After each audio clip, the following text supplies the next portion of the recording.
എല്ലാവരുടെ അഭിനയൊക്കെ വരുന്നുണ്ട്. കുഴപ്പമില്ല. മുതലായ പടം ത്രില്ലടിപ്പിക്കുന്നുണ്ട്. പക്ഷെ ഭയങ്കര ഭീകരമാനല്ല. പക്ഷെ നമ്മള് എന്താ പറയാ, ഫോണൊന്നും നോക്കാണ്ട് നല്ല രീതിയിൽ എൻജോയ് ചെയ്യുന്ന പടമാണ്. പ്രത്യേകം എടുത്തു പറയേണ്ടത് പെർഫോമൻസുകളാണ്. കുറെ പുതുമുഖങ്ങൾ വന്നിട്ടുണ്ട്. നല്ല പെർഫോമൻസിലുള്ള മൂവിയാണ്. നായകൻ ചേട്ടൻ നൈസ് ആയിരുന്നു. മുമ്പ് മൈക്കല്ലേ ചെയ്തത്. നൈസ് പെർഫോമൻസ് ആയിരുന്നു. എന്താ ചാലഞ്ച് ഉള്ള പുള്ളിയാണ്. എല്ലാ ആർട്ടിസ്റ്റുകളും പുതുമുഖങ്ങളുണ്ടെങ്കിലും നല്ല അഭിനയം കാഴ്ചവെച്ചാണ്. പുള്ളി ഒരു ഗസ്റ്റ് റോൾ ടൈപ്പിലാണ് വന്നത്. പക്ഷെ അത്ര വലുതായിട്ടൊന്നും തോന്നിയില്ല. പെർഫോമൻസിലാണ് ഒരു നമ്മളെ ട്രെയിലറിൽ കണ്ട പോലെ ഒരു കൊലപാതകം, പിന്നെ അതിന്റെ അന്വേഷണം. ഇവിടെ ഇതിലെ ഇൻവെസ്റ്റിഗേഷൻ അല്ല ത്രില്ലിങ്, ആ കൊല നടത്തിയ ഏതാണ് വളരെ ഒരു എൻഗേജിങ് ആയിട്ട് നല്ലൊരു മൂവിയാണ്. ചെറിയൊരു പടമാണ്, പക്ഷെ 2 മണിക്കൂർ കണ്ടിറങ്ങുമ്പോഴേ നമുക്കൊരു സംതൃപ്തി ഉണ്ടാവും. എന്റെ മുഖത്ത് നിങ്ങൾക്ക് അത് കാണാമല്ല. കൂറപ്പടമാണെങ്കിൽ ഞാൻ കൂറപ്പടം എന്ന് പറയും. പക്ഷെ ക്വാളിറ്റി ഉണ്ട്, ത്രില്ലറാണ്.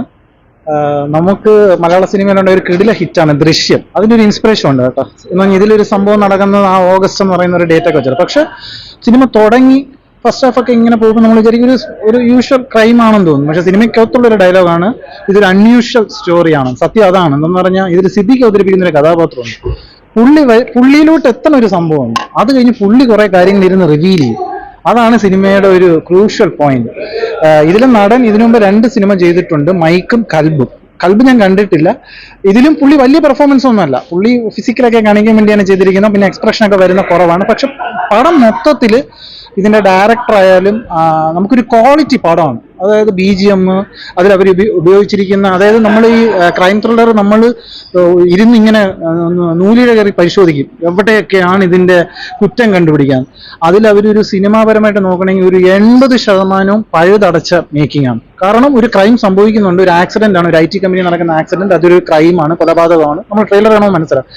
അപ്പൊ അത് ആര് ചെയ്തു എങ്ങനെയാണെന്നാണ്. അപ്പൊ അതിലോട്ട് എത്തുന്ന കുറെ സംഭവമാണ്. അത് ഇൻട്രസ്റ്റിംഗ് ആണ്. 1% പോലും എനിക്ക് ബോറടിച്ചില്ല. ഞാൻ നല്ല രസകരമായിട്ട് കണ്ടു തീർത്തു.